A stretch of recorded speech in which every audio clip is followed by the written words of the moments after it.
Selamat datang, teman-teman. Jika Anda merasa terjebak, jika Anda merasa potensi Anda jauh lebih besar daripada hasil yang Anda capai hari ini, atau bahkan jika Anda hanya mencari cara yang lebih damai dan efektif untuk menjalani kehidupan, video ini adalah peta jalan yang Anda cari. Kita seringkali berpikir bahwa untuk mengubah hidup, kita memerlukan lompatan besar, keputusan dramatis, atau semacam revolusi yang mendadak. Kita membayangkan perlu memenangkan lotre, resign dari pekerjaan, atau pindah ke benua lain untuk menemukan kebahagiaan sejati. Padahal, rahasia transformasi yang sejati dan berkelanjutan jauh lebih sederhana. Tetapi ironisnya, seringkali terabaikan. Kebiasaan harian. Kebiasaan bukanlah sekadar tindakan berulang. Kebiasaan adalah bunga majemuk dari peningkatan diri, sama seperti bagaimana bunga majemuk dalam investasi mengubah sejumlah kecil uang menjadi kekayaan besar seiring waktu. Tindakan kecil yang Anda ulangi setiap hari, baik itu meminum segelas air, menuliskan 3 prioritas, atau hanya mengatakan tidak pada hal yang menguras energi, secara kolektif akan memahat ulang siapa diri Anda dan apa yang mampu Anda capai. Perubahan signifikan bukanlah hasil dari satu keputusan besar, melainkan akumulasi dari ribuan keputusan kecil yang kita ambil setiap hari. Jika Anda bisa menjadi 1% lebih baik setiap hari, dalam setahun, Anda akan menjadi 37 kali lipat lebih baik. Itulah kekuatan yang akan kita buka bersama hari ini. Saya telah menyusun 20 kebiasaan sederhana yang jika diimplementasikan dengan konsisten akan menjadi arsitek fundamental dari kehidupan yang lebih sehat, lebih produktif, dan lebih kaya secara emosional. Kita akan menyelami setiap kebiasaan ini secara naratif, bukan hanya apa yang harus dilakukan, tetapi mengapa ini bekerja secara neurologis dan bagaimana Anda bisa menanamkannya tanpa rasa terbebani. Ini adalah pengetahuan yang edukatif dan informatif disampaikan dalam alur cerita yang mudah Anda serap. Siapkan catatan Anda, karena perjalanan ini akan mengubah cara Anda melihat setiap 24 jam yang diberikan kepada Anda. Mari kita mulai dari fondasi utama, kesehatan, fisik, dan energi Anda. Kebiasaan 1, segelas air putih pagi hari. Kebiasaan pertama dan yang paling mendasar yang seringkali dianggap remeh adalah meminum segelas besar air putih segera setelah Anda bangun tidur. Ini bukanlah sekadar mitos kesehatan. Ini adalah rehidrasi neurologis esensial. Selama 8 jam tidur, tubuh Anda berada dalam kondisi puasa air. Meskipun Anda tidak merasa haus, tubuh Anda berada dalam dehidrasi ringan dan ini sangat mempengaruhi fungsi kognitif Anda. Penurunan hidrasi sekecil 1-2% saja dapat menyebabkan penurunan fokus, daya ingat, dan bahkan suasana hati. Bayangkan saat Anda bangun, tubuh Anda telah menggunakan cadangan air untuk perbaikan sel, pernapasan, dan metabolisme dasar sepanjang malam. Dengan memberikan asupan air segera, Anda secara harfiah mengisi ulang sistem operasi Anda. Air di pagi hari bukan hanya memuaskan dahaga, tetapi juga bertindak sebagai tombol reset yang memberi sinyal pada organ Anda untuk aktif, melancarkan pencernaan, dan secara ilmiah terbukti membantu memicu metabolisme Anda. Metabolisme yang terpicu di pagi hari berarti pembakaran energi yang lebih efisien sepanjang hari. Untuk menguasai kebiasaan ini, jangan mengandalkan keinginan, terapkan prinsip arsitektur kebiasaan. Letakkan segelas air atau botol minum di meja samping tempat tidur Anda pada malam sebelumnya. Dengan begitu, tindakan pertama yang Anda lakukan setelah mematikan alarm bukanlah meraih ponsel, melainkan mengambil gelas tindakan yang sederhana, tetapi dampaknya adalah boost energi alami tanpa kafein yang mempersiapkan pikiran Anda untuk hari yang produktif. Jadikan air putih sebagai ritual suci yang menandai dimulainya hari Anda.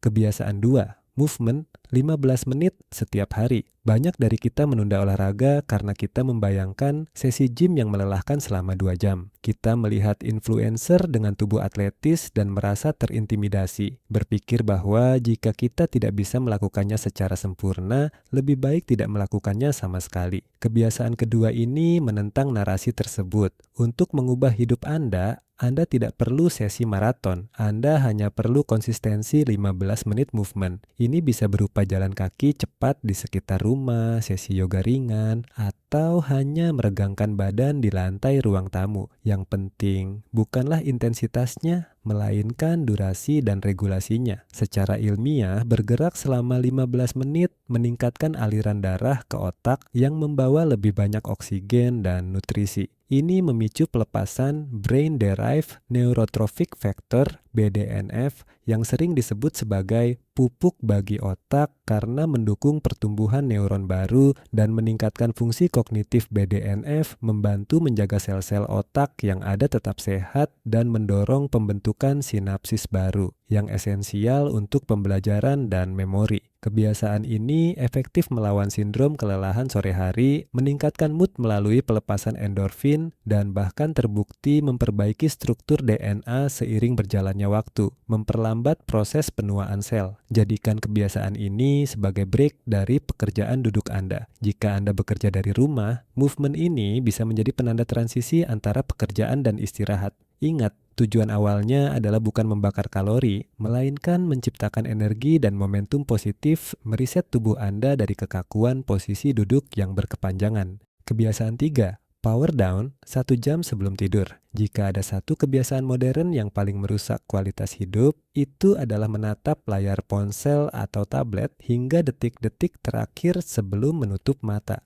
Kebiasaan ketiga yang mengubah hidup adalah menerapkan power down atau digital sunset selama 1 jam penuh sebelum waktu tidur Anda. Ini adalah kebiasaan kritis yang secara langsung berkaitan dengan restorasi mental dan fisik. Cahaya biru yang dipancarkan oleh layar elektronik menghambat produksi hormon melatonin, hormon yang secara alami dilepaskan oleh kelenjar pineal di otak Anda, yang memberi sinyal pada tubuh Anda bahwa sudah waktunya untuk tidur. Ketika produksi melatonin terganggu, siklus tidur Anda, khususnya fase REM, Rapid Eye Movement, yang penting untuk pemrosesan emosi dan kreativitas, serta tidur nyenyak, deep sleep, yang krusial untuk perbaikan sel dan konsolidasi memori, menjadi terfragmentasi. Selama 1 jam ini, gantilah layar dengan ritual yang menenangkan, membaca buku fisik bukan di tablet, mendengarkan musik instrumental yang tenang, menulis jurnal refleksi, atau melakukan teknik pernapasan. Teknik pernapasan misalnya mengaktifkan sistem saraf parasimpatis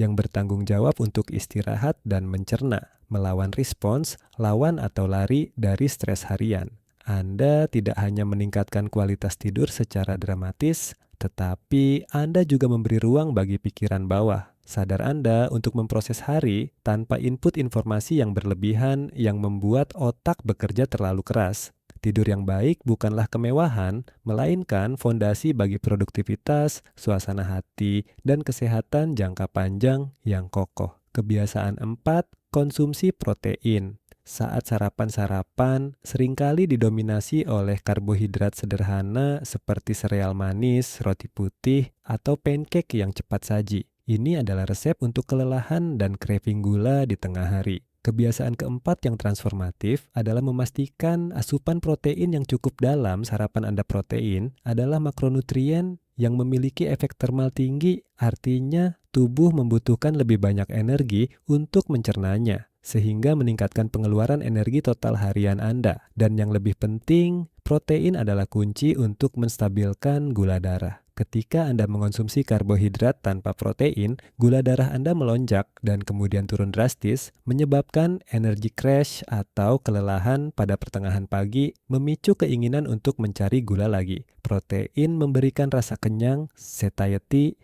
yang lebih lama karena membutuhkan waktu lebih lama untuk dicerna dan menahan pelepasan hormon grelin, hormon lapar. Ini berarti Anda lebih fokus, lebih sedikit rentan terhadap snacking yang tidak sehat, dan mampu mempertahankan konsentrasi yang lebih tinggi untuk tugas-tugas kognitif yang menuntut protein. Juga adalah blok bangunan dari neurotransmitter yang mendukung kewaspadaan. Ubah menu Anda, tambahkan telur, Greek yogurt, smoothie dengan bubuk protein, atau keju cottage. Ini bukan hanya tentang nutrisi, Ini adalah strategi energi yang memberdayakan fokus dan produktivitas Anda hingga waktu makan siang tiba, membebaskan Anda dari siklus roller coaster gula darah yang melelahkan yang sering merusak pagi kita. Kebiasaan 5, jeda istirahat. Setiap 90 menit, dalam budaya kerja modern, kita sering merayakan orang yang duduk berjam-jam tanpa henti, menganggapnya sebagai tanda dedikasi. Namun, ilmu saraf menunjukkan bahwa otak kita beroperasi dalam siklus yang dikenal sebagai ritme ultradian, yang berdurasi sekitar 90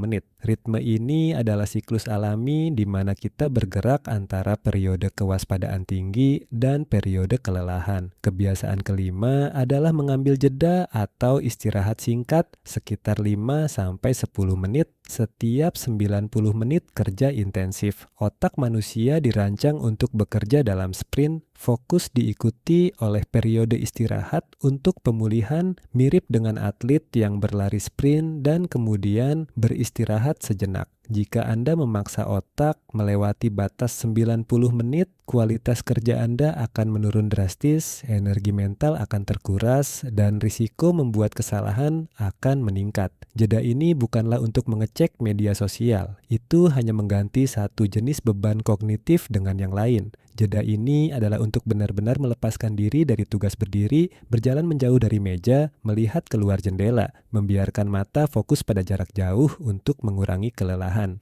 atau melakukan mini meditasi. Ini memungkinkan prefrontal cortex, bagian otak yang bertanggung jawab atas pengambilan keputusan, perencanaan, dan fokus, untuk mengisi ulang daya. Dengan menghormati ritme alami ini, Anda tidak hanya mencegah burnout, tetapi secara paradoks, Anda akan meningkatkan total output kerja Anda dalam sehari karena setiap sesi fokus Anda akan lebih tajam dan berkualitas tinggi.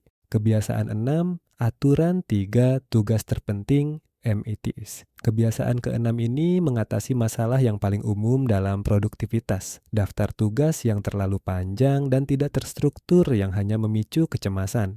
Setiap malam sebelum tidur atau di pagi hari sebelum memeriksa email, Anda harus menuliskan secara eksplisit 3 tugas terpenting, Most Important Tasks atau MITs, yang harus diselesaikan hari itu. Ini adalah kebiasaan yang memaksa Anda untuk berfokus pada dampak, bukan hanya aktivitas. Seringkali kita menghabiskan waktu 80% kita untuk tugas-tugas sepele yang hanya memberikan 20% hasil. Prinsip Pareto, MITs adalah 20% tugas yang akan memberikan 80% hasil dan kemajuan yang paling besar dalam tujuan jangka panjang Anda. Ketika Anda hanya memiliki 3 fokus, Anda menghilangkan kelelahan pengambilan keputusan di pagi hari, momen ketika kita memiliki kapasitas mental tertinggi dan langsung mengetahui apa yang harus dilakukan. Tantangannya adalah memilih hanya 3. Jika daftar Anda lebih panjang, Anda belum memilih MIT. Anda hanya membuat to-do list yang disamarkan. Ketika Anda berhasil menyelesaikan ketiga MITs sebelum makan siang, Anda akan merasakan dorongan psikologis yang luar biasa. Sebuah kemenangan awal, early win,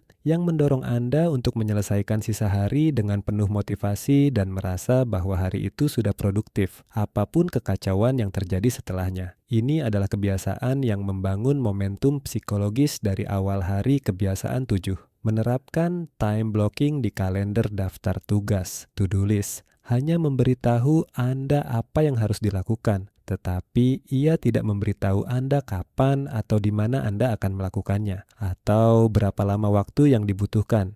Ini menyebabkan tugas-tugas tersebut mengambang tanpa komitmen nyata. Kebiasaan ketujuh adalah mengalokasikan blok waktu spesifik di kalender Anda untuk setiap tugas, termasuk MITs, bahkan waktu senggang dan istirahat. Ini adalah teknik time blocking. Ketika sebuah tugas memiliki slot waktu di kalender, ia berubah dari sebuah niat menjadi janji. Secara psikologis, mengalokasikan waktu ini menciptakan batasan buatan artificial constraint. Anda harus menyelesaikan tugas dalam periode waktu yang ditetapkan yang memaksa Anda untuk bekerja lebih efisien. Jika Anda memiliki blok 90 menit untuk menulis draft laporan, Anda cenderung tidak akan menunda-nunda atau beralih ke tugas lain. Selain itu, time blocking adalah alat pertahanan terbaik Anda melawan gangguan. Ketika seseorang meminta waktu Anda dapat melihat kalender dan berkata, "Saya sudah ada janji dengan laporan A pada jam itu, tetapi saya bisa menjadwal ulang ke jam 3 sore." Ini memberikan dasar faktual yang kuat untuk menolak interupsi tanpa menyinggung perasaan orang lain. Ini adalah kebiasaan yang mengubah Anda dari orang yang reaktif, menanggapi apapun yang datang, menjadi orang yang proaktif, menentukan kemana waktu dan energi Anda akan pergi, memberikan struktur yang kuat pada hari yang sering terasa kacau. Kebiasaan 8, bereskan satu area kecil. Setiap hari lingkungan eksternal kita sangat erat kaitannya dengan keadaan internal kita. Kekacauan di luar mencerminkan dan memperkuat kekacauan di dalam pikiran kita. Kebiasaan ke-8 adalah mengambil komitmen 5 menit di akhir hari untuk membereskan satu area kecil di lingkungan Anda. Ini bisa berupa meja kerja, sudut kamar tidur, atau bahkan folder download di komputer Anda. Prinsipnya sederhana, ruang berantakan sama dengan pikiran berantakan. Kekacauan visual menciptakan beban kognitif subsadar, otak Anda terus-menerus memproses tumpukan yang belum selesai. Dengan membereskan satu area kecil, Anda menciptakan kemenangan mikro di akhir hari. Ini memberikan penutupan, sinyal bagi otak bahwa hari telah selesai dan segala sesuatunya sudah terkendali. Ini mencegah prokrastinasi sebelum tidur,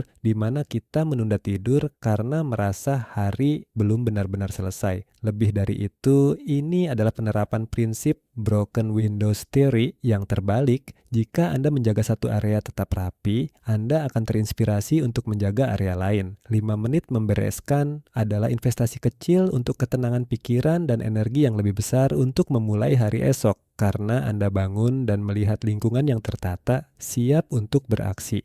Kebiasaan 9. Terapkan prinsip Eat the Frog. Mark Twain pernah berkata, jika tugas Anda adalah memakan katak, lakukan itu hal pertama di pagi hari. Dan jika tugas Anda adalah memakan 2 katak, makanlah yang terbesar terlebih dahulu. Kebiasaan ke-9 adalah menerapkan prinsip Eat the Frog, yaitu mengerjakan tugas yang paling besar, paling sulit, atau paling tidak menyenangkan yang Anda miliki sebagai hal pertama di pagi hari. Prokrastinasi sering terjadi karena kita menghindari rasa tidak nyaman yang menyertai tugas yang sulit, tetapi ironisnya rasa cemas dan beban mental dari tugas yang belum terselesaikan itu jauh lebih menguras energi daripada pengerjaan tugas itu sendiri. Ketika Anda eat the frog, Anda mendapatkan 3 keuntungan psikologis yang besar. Pertama, Anda mendapatkan momentum, rasa lega dan pencapaian yang luar biasa yang mendorong Anda melewati sisa hari. Ini disebut seagull effect. Menyelesaikan tugas utama menghilangkan seagull yang terus mengganggu pikiran Anda. Kedua, Anda menghilangkan kelelahan pengambilan keputusan. Anda tidak perlu menghabiskan waktu dan energi mental di pagi hari untuk memilih apa yang harus dilakukan. Ketiga, Anda memastikan bahwa hal terpenting hari itu sudah selesai. Bahkan jika hal-hal tak terduga muncul di sore hari. Eat the Frog adalah kebiasaan anti prokrastinasi yang paling efektif. Ia mengubah rasa takut menjadi kekuatan pendorong dan menetapkan standar tinggi untuk sisa hari Anda. Kebiasaan 10. Melakukan digital detox. Terjadwal ponsel kita adalah portal menuju dunia, tetapi ia juga merupakan pintu masuk utama untuk gangguan. Kebiasaan ke-10 adalah mengadakan digital detox terjadwal, setidaknya 1 jam setiap hari. Ini adalah periode yang Anda alokasikan untuk aktivitas deep work atau interaksi tatap muka tanpa interupsi. Studi menunjukkan bahwa hanya dengan melihat ponsel Anda di meja, bahkan jika Anda tidak menyentuhnya, sudah mengurangi kapasitas kognitif Anda secara signifikan. Kita hidup dalam siklus dopamin yang terus-menerus, notifikasi, like, pesan yang melatih otak kita untuk menginginkan stimulasi instan, membunuh kemampuan kita untuk berkonsentrasi pada tugas yang membutuhkan waktu. Ini disebut attention residue. Selama detox terjadwal ini, letakkan ponsel Anda di ruangan lain, gunakan aplikasi pemblokir situs, atau matikan notifikasi secara total. Ini bukan hukuman, Ini adalah hadiah untuk pikiran Anda, memberinya kesempatan langka untuk bersantai dan fokus tanpa harus terus-menerus beralih konteks switching. Dengan melindungi waktu fokus Anda dengan ketat, Anda akan menemukan bahwa kualitas kerja Anda meningkat secara eksponensial dan Anda benar-benar hadir dalam percakapan dan aktivitas dunia nyata yang pada akhirnya meningkatkan kebahagiaan Anda. Kebiasaan 11. Membaca 10 halaman atau mendengar 15 menit setiap hari. Jika Anda ingin tumbuh, Anda harus memanfaatkan kebijaksanaan yang telah dikumpulkan selama ribuan tahun. Kebiasaan ke-11 adalah komitmen minimal untuk membaca 10 halaman buku nonfiksi atau mendengarkan 15 menit podcast edukatif atau audiobook setiap hari. Angka ini sengaja dibuat kecil, memanfaatkan prinsip Atomic Habits. Mengapa? Karena konsistensi mengalahkan intensitas. Membaca 10 halaman setiap hari terasa mudah, tetapi dalam setahun itu setara dengan membaca sekitar 30 buku dengan ketebalan rata-rata 120 halaman. Pengetahuan ini bersifat kumulatif. Sedikit demi sedikit, Anda menyerap konsep-konsep baru, perspektif baru, dan keterampilan yang dapat Anda terapkan pada hidup Anda. Kebiasaan ini adalah cara terstruktur untuk memasukkan input berkualitas tinggi ke dalam otak Anda, menggantikan input informasi yang seringkali beracun dan dangkal dari media sosial. Tantangannya adalah menemukan waktu yang tepat. Gabungkan kebiasaan ini dengan kebiasaan 3, power down sebelum tidur, atau lakukan saat Anda berada di transportasi umum. Jadikan membaca dan belajar sebagai gerbang harian menuju versi diri Anda yang lebih cerdas dan berpengetahuan. Anda tidak hanya mengisi otak Anda dengan fakta, tetapi Anda juga meningkatkan kapasitas kognitif Anda untuk pemahaman yang lebih dalam. Kebiasaan 12. Menulis journaling reflektif 5 menit. Banyak orang salah mengira journaling sebagai sekadar mencatat kejadian hari itu. Kebiasaan ke-12 adalah menulis journaling reflektif selama 5 menit. Refleksi adalah kunci, bukan catatan peristiwa. Journaling bertindak sebagai filter emosi dan pikiran yang kacau. Studi neurologis menunjukkan bahwa dengan mengeksternalisasi pikiran yang mengganggu dan menuliskan kekhawatiran, Anda mengaktifkan prefrontal cortex yang menenangkan sehingga mengurangi aktivitas di amigdala, pusat ketakutan otak. Ini adalah alat yang sangat kuat untuk regulasi emosional. Membantu Anda memproses peristiwa yang memicu stres, Anda dapat mencoba journaling dengan menggunakan 2 pertanyaan utama. 1. Morning pages, menuliskan apapun yang ada di pikiran Anda untuk membersihkan kekacauan mental sebelum hari dimulai. 2. Evening review, menuliskan satu hal yang berjalan baik, satu hal yang bisa diperbaiki, dan pelajaran yang Anda dapatkan hari ini. Hanya dengan melihat pikiran Anda tertulis di atas kertas, Anda mendapatkan kejelasan, mengidentifikasi pola negatif yang berulang, dan merumuskan rencana tindakan untuk masa depan yang semuanya mengurangi kecemasan. 5 menit, journaling adalah terapi gratis yang Anda berikan kepada diri sendiri setiap hari. Kebiasaan 13. Belajar 1 keterampilan mikro baru per minggu. Perkembangan karir dan pribadi di abad ke-21 tidak lagi bergantung pada gelar akademik, melainkan pada kemampuan Anda untuk belajar dan beradaptasi dengan cepat. Kebiasaan ke-13 adalah fokus pada penguasaan 1 keterampilan mikro baru setiap minggu. Keterampilan mikro adalah potongan kecil dari keahlian yang lebih besar yang dapat dipelajari dan diterapkan dalam waktu singkat. Alih-alih berusaha belajar bahasa Spanyol dalam sebulan, tetapkan tujuan yang lebih kecil. Pelajari 5 shortcut keyboard di Excel minggu ini. Pahami 1 prinsip desain grafis. Kuasai cara membuat grafik data di spreadsheet. Prinsip ini memanfaatkan hukum pertambahan marginal, perbaikan kecil yang terus-menerus. Dengan berfokus pada keterampilan mikro, Anda membangun dasar yang kokoh, mengurangi rasa terintimidasi, dan mendapatkan hasil yang instan dan dapat diterapkan. Ketika Anda melihat ke belakang setelah setahun, Anda telah menguasai 52 keterampilan kecil baru. Ini adalah portofolio keterampilan yang tak ternilai harganya yang membuat Anda lebih berharga di tempat kerja dan lebih kompeten dalam kehidupan sehari-hari. Ini juga memanfaatkan dopamine loop. Keberhasilan kecil memicu dopamin yang membuat Anda ingin terus belajar. Kebiasaan 14, mencari feedback konstruktif secara proaktif. Banyak orang menghindari feedback karena mereka takut kritik atau merasa bahwa kritik adalah serangan pribadi. Padahal, feedback adalah data paling berharga yang bisa Anda dapatkan untuk pertumbuhan dan merupakan jalan tercepat menuju penguasaan. Kebiasaan ke-14 adalah mencari feedback konstruktif secara proaktif dari orang-orang yang Anda hormati dan yang memiliki keahlian di bidang yang ingin Anda tingkatkan. Jangan menunggu ulasan kinerja tahunan. Setelah Anda menyelesaikan proyek penting, presentasi, atau interaksi sosial yang menantang, dekati rekan kerja, atasan, atau mentor Anda, dan tanyakan 2 hal spesifik. Apa satu hal yang saya lakukan dengan sangat baik untuk memperkuat perilaku positif? Dan apa satu hal yang dapat saya ubah atau tingkatkan untuk hasil yang lebih baik di lain waktu?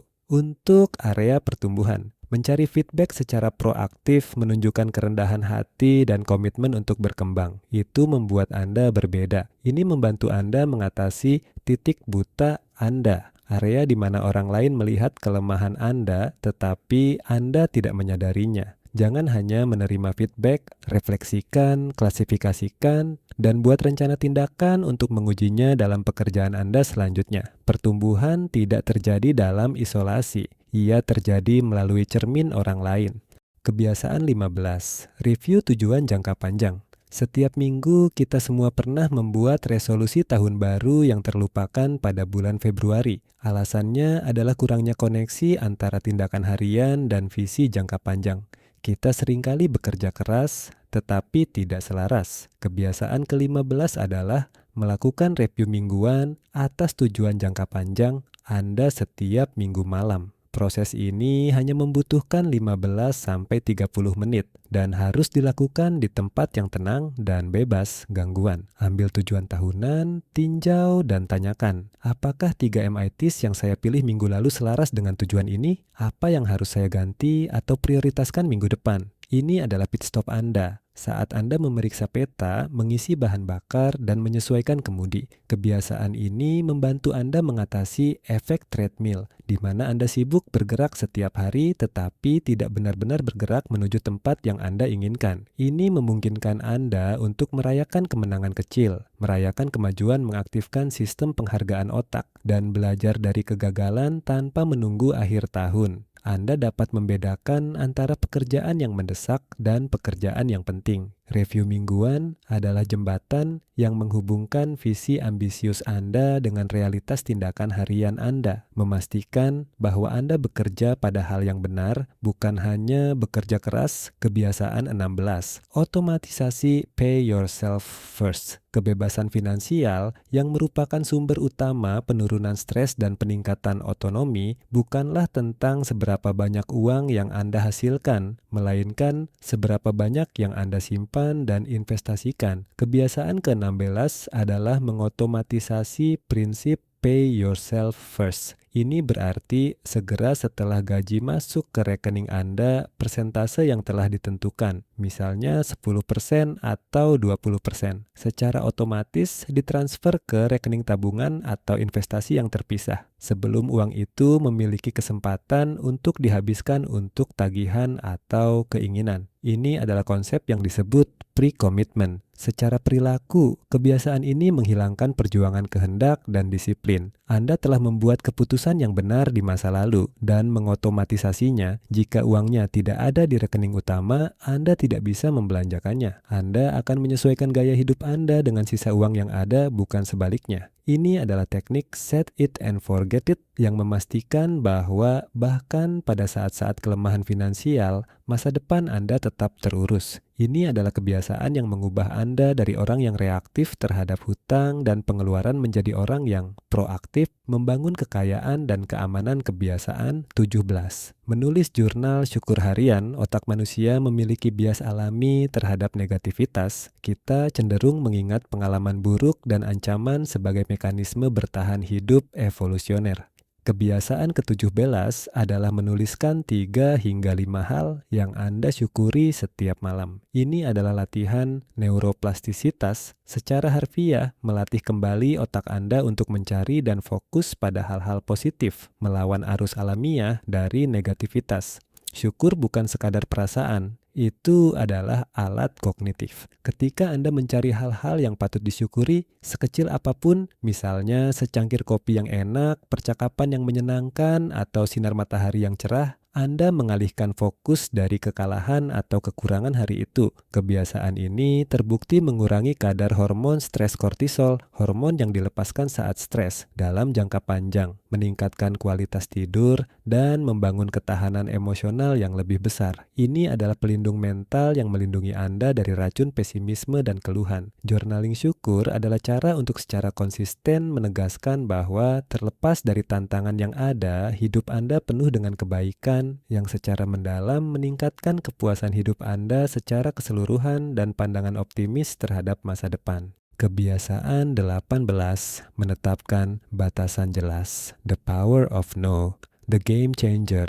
Kebiasaan yang akan membuat Anda memiliki waktu dan energi kembali. Kebiasaan ke-18 dan mungkin yang paling kuat untuk menjaga kesejahteraan emosional adalah menetapkan batasan yang jelas dan nyaman mengatakan tidak. Kita hidup dalam budaya yang mendorong kita untuk menjadi people pleaser, mengatakan ya pada setiap permintaan, undangan, dan proyek. Namun, setiap kali Anda mengatakan ya pada sesuatu yang tidak selaras dengan tujuan atau nilai-nilai Anda secara otomatis mengatakan tidak pada diri Anda sendiri, pada waktu istirahat Anda, dan pada prioritas Anda yang sebenarnya. Mengatakan tidak adalah tindakan melindungi sumber daya Anda yang paling berharga, waktu dan energi. Ini adalah kebiasaan yang memerlukan latihan. Anda tidak perlu bersikap kasar, Anda bisa mengatakan, terima kasih banyak atas tawarannya, tapi jadwal saya sudah penuh minggu ini. Saya tidak bisa melakukannya tanpa mengorbankan proyek lain. Atau, saat ini saya tidak bisa berkomitmen, tetapi terima kasih sudah memikirkan saya. Dengan menetapkan batasan, Anda mendapatkan rasa hormat dari orang lain dan, yang terpenting,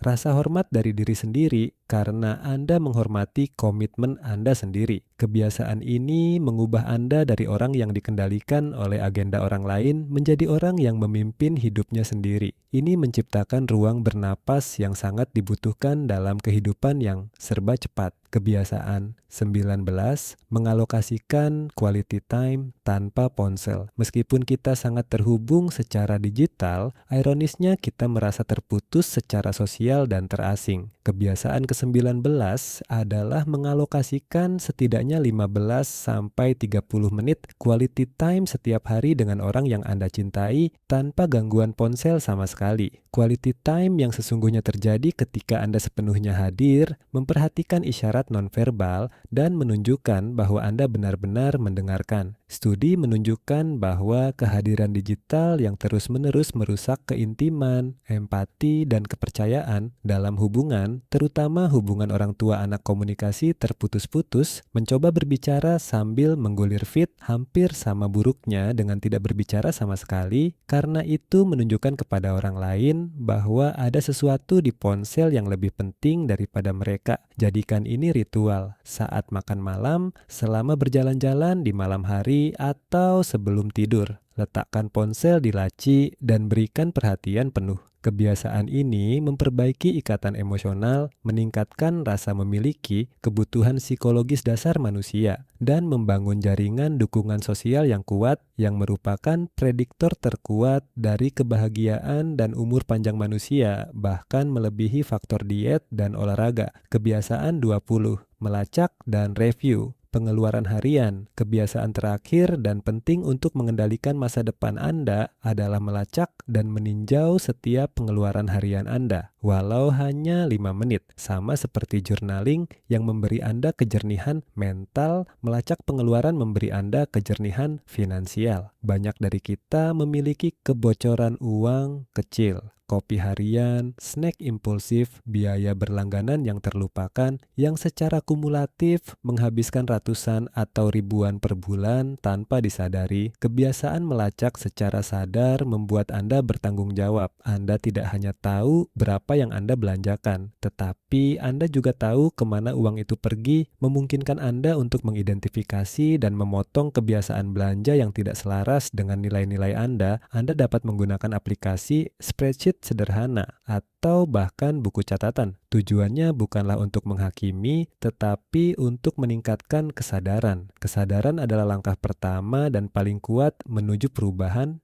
Dengan mengetahui angka Anda dapat membuat keputusan keuangan yang strategis, bukan reaktif, dan itulah yang membedakan orang yang mengendalikan uang dengan orang yang dikendalikan oleh uang, membawa kedamaian pikiran finansial yang tak ternilai harganya. Baik, teman-teman, kita telah membahas 20 kebiasaan, mulai dari kebiasaan fisik yang sederhana seperti minum air, hingga kebiasaan mental yang kuat seperti menetapkan batasan. Sekarang, dengarkan baik-baik karena ini adalah bagian terpenting dari video ini. Perubahan tidak terjadi dalam sehari. Mencoba mengimplementasikan 20 kebiasaan ini secara bersamaan adalah resep untuk kegagalan dan burnout. Ini adalah kesalahan fatal yang sering dilakukan orang. Kunci untuk perubahan yang transformatif dan bertahan lama adalah strategi tumpukan kebiasaan, habit stacking, dan focus laser. Pilih hanya 3 kebiasaan dari daftar ini yang paling menarik dan memberikan energi paling besar bagi Anda. Bukan yang paling sulit, tetapi yang paling mudah untuk Anda mulai. 1. Gunakan habit stacking. Gabungkan kebiasaan baru Anda dengan kebiasaan lama yang sudah tertanam. Contoh, setelah saya mematikan alarm, kebiasaan lama, saya akan minum segelas air, kebiasaan baru. Contoh, setelah saya menyelesaikan MIT pertama saya, kebiasaan lama, saya akan mengambil jeda 5 menit dan meregangkan badan, kebiasaan baru.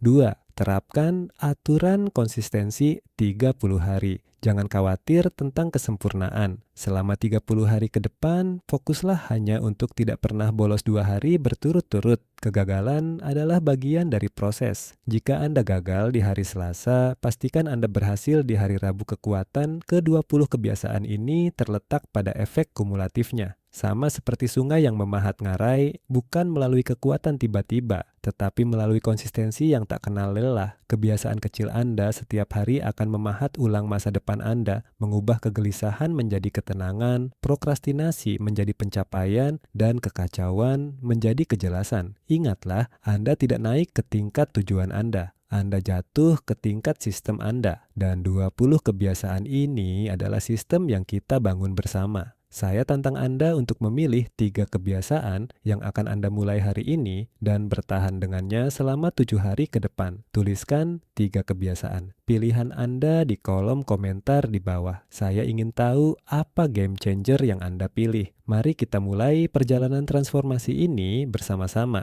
Jika Anda merasa video ini informatif dan edukatif, berikan like dan share kepada teman Anda. Dan jangan lupa subscribe ke channel ini agar Anda tidak ketinggalan panduan mendalam tentang produktivitas dan pengembangan diri lainnya. Terima kasih banyak telah menonton dan saya berharap hari Anda dipenuhi dengan kebiasaan-kebiasaan kecil yang membawa kebahagiaan besar. Sampai jumpa di video berikutnya.